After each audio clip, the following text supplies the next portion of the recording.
Hello, welcome back to my channel, or my Facebook, my Instagram, my YouTube, my blog, wherever you are watching this video. Welcome.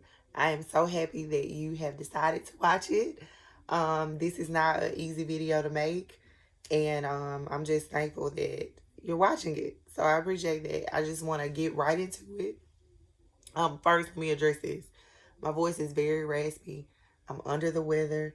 I have a pretty nasty cold, but it was very important that I film this video now. Talk about it in a minute. I tried to film it last week or the week before, and it was a disaster. This time I have notes. So if you see me looking down, I'm looking at my notes. I also have some tea right here, elderberry tea. So if I have to pause and take a sip, I'll try to edit it out. But hopefully it helps me to just get through this. So this video is part 2 of my blog post, My Complicated Relationship with Christianity. So the overall point of that post was to segue into this video and discussion because I'm building up to something, if you cannot already tell. I announced that I was coming back to blogging. I announced why I came back, why I felt like I should have come back. And then I shared about my relationship with Christianity, because part of me coming back to the blogging world is to start a movement called Unlearning, where I'm sharing my experiences coming to Christ for the second time, and why I came back, why I feel like I left, and hopefully try to help someone else before they have to go through bad things in life. I'm really looking forward to this journey, this process, and I think it's going to be exciting, and I think it also is going to open up the floor for discussions that need to be had so that people, so that you can live the best life that we could possibly live. So that was why I wrote that post. I just wanted to explain barriers that I faced in life that I was not even aware of. That I faced these barriers because I was misled in some cases, because I didn't do my part in some cases. And it really, if you're not careful, or if you're in a position that I was, it's easy to blame it on God, or blame it on religion, blame it on Christianity, when in fact, it's you. Because if you believe in God, you know that He never fails. So then it must be you, right? But it's hard for us to come to that conclusion if no one is showing us the truth, or giving us an opportunity to even find out what the truth is. So it just goes back to my belief now, today, forever, that Christianity, any spiritual walk, but in particular Christianity, because that's what I identify with, is interactive. You have to you have to like get in the game, in order for you to really reap the benefits of it. And trust me, there are benefits, and it does not take long for you to have access to them. So this video explains how I gave my life to Christ, why I did it, and where I'm at today, and hopefully, or where I'm intending to go moving forward. So I was in a position where I was living life lost. I was going through the motions of life, passively making decisions. Like, if you are familiar with me through the work that I do and blogging and all that stuff, it may be a surprise, but I was lost, and I was not making very well thought out decisions, well informed decisions, or, I was just kind of just living life. Like, you set some goals, you try to reach them for a little while. You might get lucky and they happen, or not. It's just like, even though I had dreams and goals and ambitions, I don't know that I was truly working towards something in life that was bigger than me. I was saying I was, but I wasn't really backing it up. I could not commit to anything. So you may have seen me, I'm doing this or I'm doing that or this is new and this is coming, and I just had all these things in my heart that I wanted to do, but I couldn't commit to them. I couldn't commit to myself and personal journeys that I wanted to embark on, like losing weight or learning how to play an instrument, just things that I said I would do that I did not follow through on. People actually started calling me out on that one. They were noticing that I was not following through.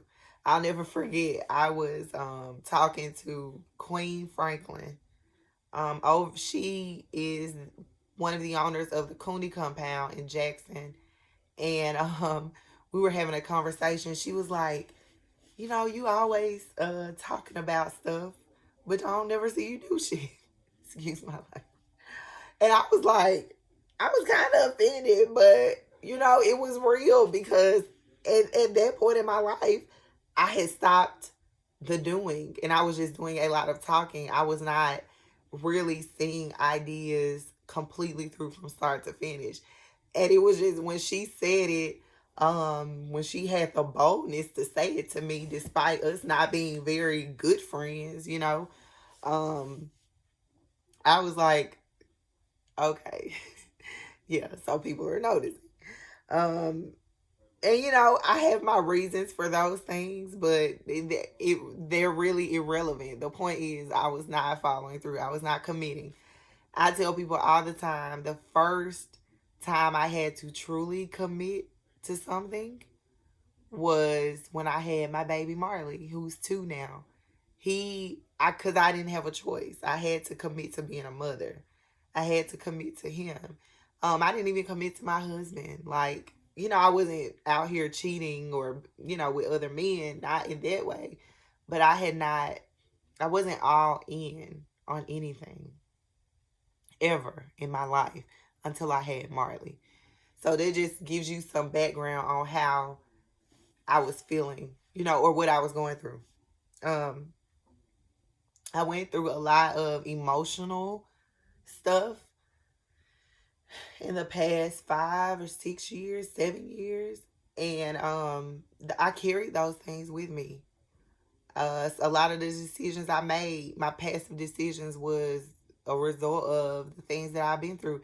I mean, all in all, like I said, I was lost. And by the time that I was pregnant with Mason, I started feeling like I needed to do something different. And mind you, the whole time I'm going to church. Like, I'm at church. I'm kind of volunteering. I'm doing a little extra stuff than I normally would do.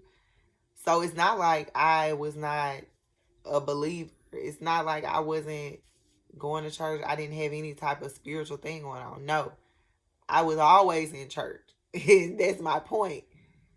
That you can be in church and be lost. You can be praising God and reading your Bible and being lost. So, and that's what I was.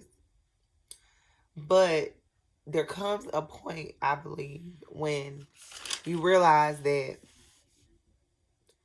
either some gotta shake, or why am I even doing this? And that's what I feel about my spirituality. Like, you can read all the self-help books. You can save all the Instagram posts and screenshot all the Facebook uplifting things. But at the end of the day, you have to put something behind it. And I just got to a point where I realized, like, okay, this is a life or death thing. I'm on baby number 2. I'm depressed. I don't like what I see in the mirror. I feel lost in my career. I feel lost in every aspect of my life. Do I even want to be with Tony? Do I want to live here with him? Do I want him to have the kids?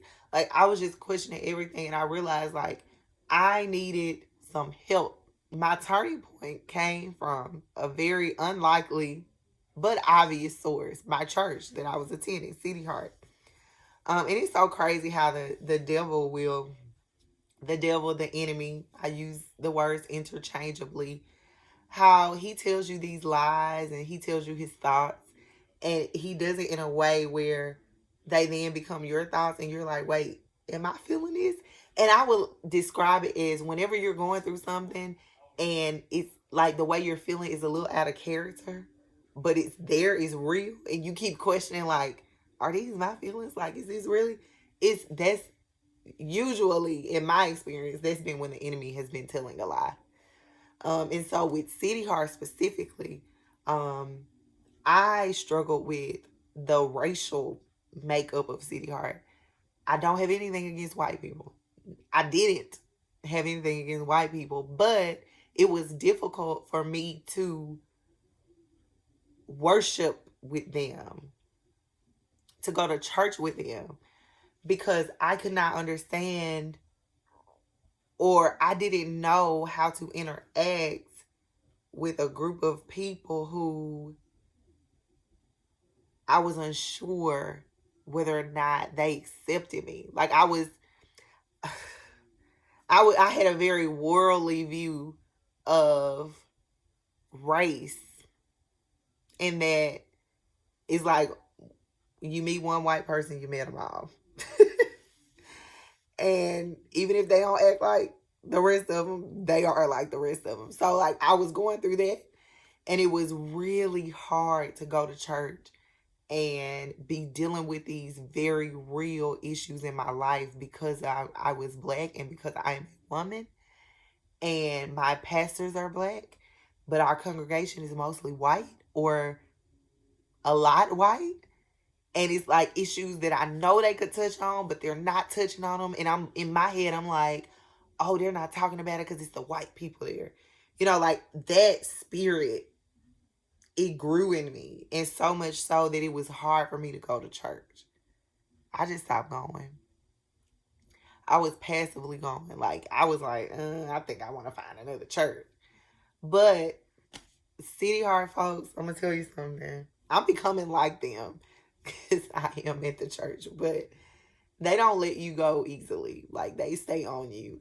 And my pastors, like, were encouraging me and Tony, like, you know, we're having a couples date night and you should come and meet some of the couples, because while I was pregnant, like that last month or so, I didn't come to church.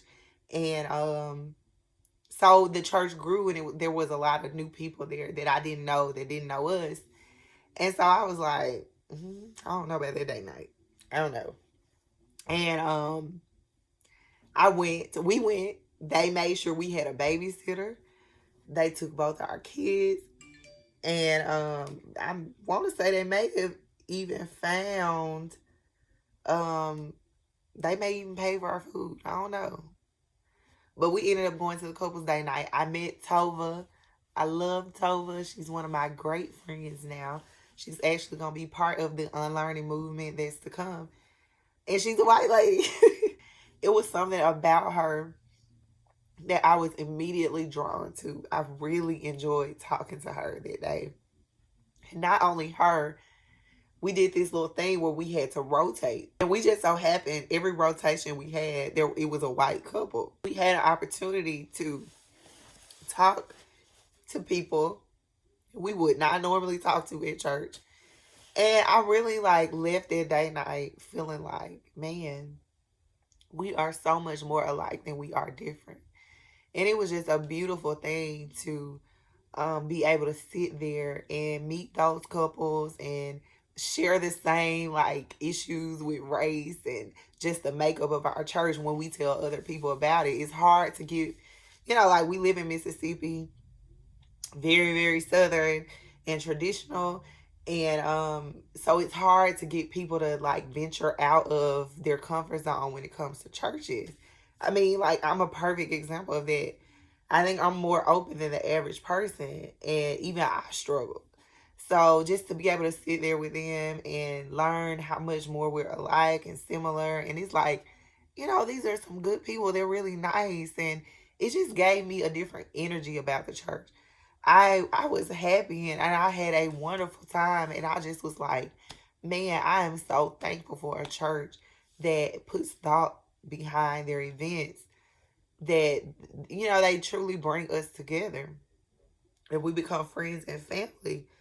And so the reason why I mentioned Tovah is because she is kind of like the catalyst. Although it was Pastors Andrea and Kevin, they are the true catalyst, but Tovah was the catalyst to me actually making a decision to come to Christ fully and not just be, halfway in, halfway out. Tovah was preparing to lead a small group, which is like a Bible study, but with just no more than 10 or 12 people, usually smaller than that.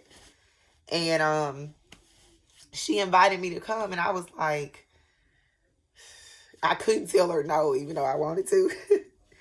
And I joined her group, and we went through the purple book. I have it right here. If you are someone who you believe in Jesus, you believe in Christianity, but you don't feel like you have a foundation, you're unsure what you really believe, and you have questions that you're maybe afraid to ask, please get this book. I encourage you to get this book. This book changed my life. It's hard to believe something when you feel like you don't have all the facts. And when you feel like if someone were to ask you a question, you couldn't answer it. And this book gives you those answers. Better yet, if you're in Jackson, the Jackson metro area, and you can get to one of our small groups for this book, you need to go. At some point, I'm going to review this book and talk more about it. But this book here, it changed my whole perspective on Christianity. After going through that group with Tovah, as the leader and with the other girls that were part of it, I realized that God has given me, us, you, the tools. But we just have not been doing our part. And it's because of all of these reasons. I'm not saying that there's not reasons, because there are. I know I had them. I still have them in some areas. But it's not that God fails us. It's not that he did something wrong. It's that we are not using the tools that he gave us, because we're not doing our part in interacting with him. We're not reading our word. We're not truly studying it. We're not thinking about it. We're not talking about it. It's not part of our conversations. We're not referring to scriptures when we have troubles. We're not shutting out the world's influences. Like, there are things you have to do to unlock the key. And I feel like that book got me on that path. It was a seed that planted and it started to grow. And for me, after I read that and I had that foundation, I was like, you know what? I believe this. This is true. This is real. And I made the decision myself to follow Christ, follow Jesus Christ after that book. And now I know you're like, well, if you accepted Jesus when you were young, you don't have to accept him again. And no, I had already accepted him, but I wasn't living it. And I think that the more that I'm trying to figure out, when are you actually saved, I'm realizing that you're confessing that you believe Jesus is just half of it. The other part is living it out. So I think when Jesus becomes the Lord of your life, when you actually follow him, that's when you're saved. Otherwise, like, it's no different from saying, I'm a millionaire and I believe I'm a millionaire, but you ain't got the money in the bank. So, yeah, that's when after I read that book, after I went through the small group, that's when I made my decision for myself that I was going to follow Jesus, and I started living it out. Around the same time I was going to the Purple Book small group, we were also doing our premarital counseling. So my mind was just really open, and that's a whole different thing. But it goes back to what you've been taught. Like, it's not always your fault why you find yourself in a place of unhappiness or discontent. about Christianity. I mean, a lot of people, most people have really good reasons to feel that way. And so it's our job, like those of us who have gone through that and we get it now, it's our job to spread that so that other people can feel complete and get what they need from it and not feel like God is somehow against them. Because at the end of the day, like I said before, it's a life or death thing. You know, God is real. Jesus is real. The Holy Spirit is real. This is not something fake. It's not made up. And it's hard to comprehend it when you don't have a true foundation and you go and see it for yourself. This is like a workbook situation. So you have to actually do the work yourself so you can see it. And it's something about seeing it yourself versus hearing it that really reinforces it.